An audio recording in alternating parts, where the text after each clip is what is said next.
కొంతమంది అంటారు బాప్తీసం తీసుకున్నాక ఇంకంతే యేసు ప్రభులాగా ఉండాలి అంటారు. ఆ మాట అన్నాయంతో నేను అన్నా, నువ్వు ఉన్నావా అని. మరి అంతే, మరి ఉన్న సంగతి నువ్వు ఉన్నావా? అబద్ధాలు ఆడకుండా చెప్పన్నా. కన్ను జారకుండా, కాలు జారకుండా, చేయి జారకుండా, నోరు జారకుండా, అది జారకుండా, ఇది జారకుండా, ఏం జారకుండా ఉన్నావా? ఎట్లుంటాం బెదరు? మరి ఎట్లా చెబుతున్నా?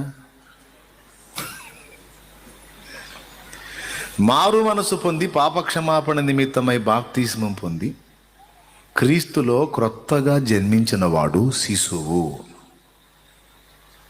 ఇందులో దశలు ఉన్నాయి, ఏజ్ ఉంది. నువ్వు బాప్తిజం పొందావంటే ఇంకంతే కాదు, వయస్సు ఉంది. క్రొత్తగా జన్మించిన వారు శిశువులు. మళ్ళీ దీన్ని ఆధారం చేసుకొని నేను శిశువుని అందుకని పడతానంటే పళ్ళు రాలుతాయి, జాగ్రత్త. నేను జస్ట్ ఆల్రెడీ జారిన వాళ్ళు నిలబట్టడం కోసం చెప్తున్నా కానీ నిలబడ్డాడు పట్టడం కోసం చెప్పట్లా. ఎంత అద్భుతంగా తిప్పేసుకుంటారు కొంతమంది, అందుకని నా భయం. అందుకే ముందే చెప్తున్నాను నేను. ఒకసారి స్తోత్రం చెప్పండి. బాప్తిస్మం పొందినవాడు క్రీస్తులో క్రొత్తగా జన్మించాడు.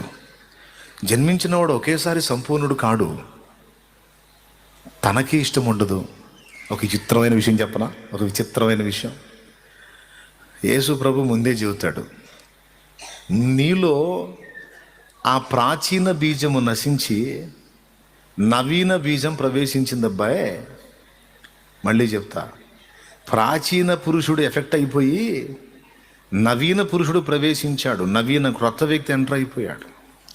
ఈ కొత్తవాడు ఎంటర్ కాకపోతే అసలు నీ గొడవ ఉండదు. కానీ ఈ క్రొత్తవాడు ఎంటర్ అయ్యాడు కనుక ఇక నువ్వు తప్పు చేసినా మనశ్శాంతి ఉండదురా, ఆ ప్రయత్నం మానుకో అని చెబుతుంటాడు ఆయన. దేవునికి స్తోత్రం కలుగును గాక. అనవసరంగా నువ్వు చేసి పేషెంట్ కావటం తప్ప మళ్ళీ నిన్ను ఎవడో కొట్టడో తిట్టడు, నువ్వే పేషెంట్ అయిపోతావు. అదేందని ఇంతకు ముందు లేనిది ఒకటి నీలో స్టార్ట్ అయింది. ఎంతమందికి ఉంది అనుభవం? ఇంతకు ముందు నీలో లేనిది ఒకటి నీకు స్టార్ట్ అయిపోయింది.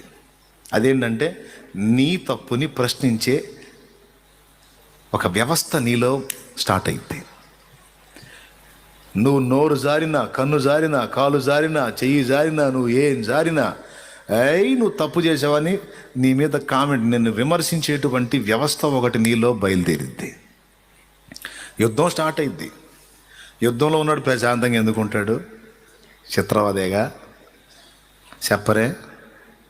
యుద్ధంలో ఉన్నాడు ప్రశాంతంగా ఉన్నాడు, హాయిగా ఉంది, ఎంత బాగుందో అంటాడా? అట్లని కూర్చున్నాడు అనుకో, అయిపోతాడు దెబ్బకి. ఎటు పక్క నుంచి ఎవడేం కొడతాడని అటు చూసుకుంటూ ఇటు చూసుకుంటూ చుట్టూ చూసుకుంటా పోరాటమే. ఈ పోరాటం ఎప్పుడు స్టార్ట్ అయింది? యేసు ఎప్పుడైతే మనల్ని దర్శించాడో అప్పుడు స్టార్ట్ అయింది. చెప్పే పనే లేదు, ఆటోమేటిక్గా స్టార్ట్ అయింది అంతే. దీనికి మనకు అద్భుతమైన సాక్ష్యం మన అన్నయ్య జక్కయ్య. ఎవరు? మన జక్కయ్య అన్నయ్య. అన్నయ్యని ఎందుకనంటే మనం కూడా ఆయన తమ్ముళ్ళమే గతంలో. దేవునికి మహిమ. కొంతమంది ప్రస్తుతం కూడా జక్కమ్మలు ఉన్నారు, జక్కయ్యలు ఉన్నారులే. వినండి, బాగా వినండి. ఎందుకంటే జక్కయ్యని ఏమైనా యేసయ్య అడిగాడా? నువ్వు చాలా భయంకరమైన పాపాలు చేస్తున్నావు, రూపాయికి 4 వసూలు చేస్తున్నావు, నువ్వు దెబ్బతింటావు, నువ్వు నరకానికి పోతావు, నువ్వు అలా అవుతావు, ఇలా అవుతావు ఏమన్నా అన్నాడా? ఏమల్లా. జక్కయ్య త్వరగా దిగిరా, నేడు నేను నీ ఇంట ఉండాల్సి ఉంది అన్నాడు, అంతే. ఎప్పుడైతే యేసయ్య వచ్చి ఒక వ్యక్తిని దర్శించి, నేను ఈరోజు నీకోసమే వచ్చాను, నీ ఇంట్లో నివసించాలని వచ్చాను అని ఒక వ్యక్తిని అంటే స్టార్ట్ అయ్యిద్ది. ఇక యుద్ధం స్టార్ట్ అయిపోయింది. ఇక వేరేది ఏం చేయాల్సిన అవసరంలా. ఆయన ఒక్కసారి పలికితే చాలు, నేడు నేను నీ ఇంట నుండవలసి ఉన్నది, అంతే. జక్కయ్య ముందెళ్తున్నాడు, యేసయ్య వెనక్కి వెళ్తున్నాడు. ఏం మాట్లాడట్లా, మౌనంగా పోతున్నాడు. యేసయ్య వెనక శిష్యులు, వాళ్ళ వెనక సనుగుడు ఉంటారు కదా విమర్శకులు. ఈ బోధకుడు మనలాంటి పరిచయులు, పరిపూర్ణ పరిశుద్ధుల దగ్గరికి రాడు. ఆ వేశ్యలు, ఆ ఫైనాన్స్ వాళ్ళు, ఆ వడ్డీలకి ఇచ్చేవాళ్ళు, ఆ రూపాయికి 4 వసూలు చేసేవాళ్ళు, ఆ బూతులు తిట్టేవాళ్ళు, ఆ అడ్డదిడ్డమైన పనులు చేసేవాళ్ళు, వాళ్ళ దగ్గరికి పోతాడు ఏమిటో అని సణుగుడు. వాళ్ళ మాటలు పట్టించుకోవట్లా, శిష్యులు ఏమనుకుంటున్నారో పట్టించుకోవట్లా. శిష్యులు ఏం తక్కువ తింటారా? వాళ్ళు అలా సణుగుతుంటే వీళ్ళు ఊరుకుంటారా? నిజంగానే మన ప్రభు ఏంటి ఇట్లాంటి వాళ్ళని వెతుక్కుంటాడు ఏంది నాకు అర్థం కాదు. అసలు వాళ్ళు చూడు ఎంత మాటలు మాట్లాడుతున్నారు. ఇప్పుడు నేనున్నాను పాపం చేసే వ్యక్తి దగ్గరికి వెళ్ళి నేను మాట్లాడాను అనుకో, ఎమ్మటే మా నాళ్లలో పరిసయులు బతుకుతారు, పరిసయులు మేలుకుంటారు.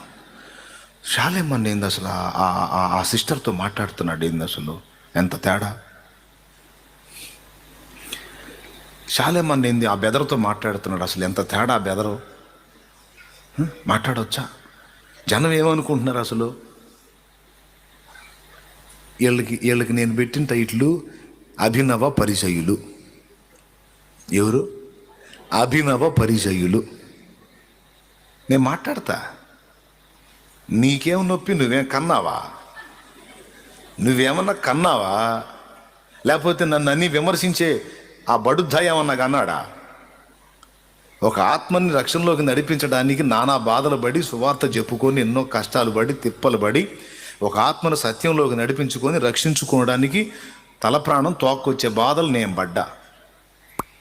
ఏమండి, నవమాసాలు మోసి కనీ పెంచిన తల్లిని ఎందుకు వాడు ఊరకు వదిలేసే వెధవా తీసే ఏంటి వాడి గురించి ఆలోచిస్తావు? అసలు కన్న తల్లిని తల్లిలా చూస్తున్నాడా? నేను మీద కొట్టి దాడి చేస్తూ ఉంటే వదిలేసే అంటారు కొంతమంది వచ్చి. ఆమె ఏమంటుంది? లోపల ఏం బాధపడిద్ది? మీకేం తెలుసమ్మా నా బాధ? నీకు వెధవే కావచ్చు, బడుద్దాయే కావచ్చు, ఆ వెధవ కోసం 9 నెలలు మోసి ఎన్నో బాధలు పడి ప్రసవ వేదన అనుభవించి కన్నాను. అంతేనా? వాడు పసికందు దగ్గర నుంచి ఇప్పటిదాకా వాడికి చేయరాని పాటలన్నీ ఊడిగాలన్నీ చేసి, వాడికి 1 రోజులు కూడా ఎత్తేసి నానా బాధలు పడి వాడిని పెంచి పెద్ద చేశాను. ఇన్ని బాధలు పడింది వాడిని సింపుల్గా అట్ట వదిలేయడానికే? కొంతమంది చెబుతుంటారు ఇట్లాంటి. ఏం చెబుతుంటారు తెలుసా?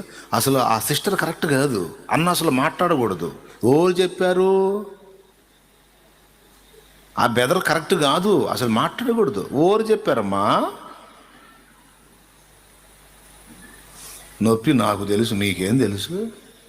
అందుకే స్ట్రైట్ చెబుతా, హెచ్చులు పడవాకండి అని. దేవుని హెచ్చులు అనగా తేట తెలుగులో హెచ్చులు. దేవునికి స్తోత్రం, హల్లెలూయా. హెచ్చులు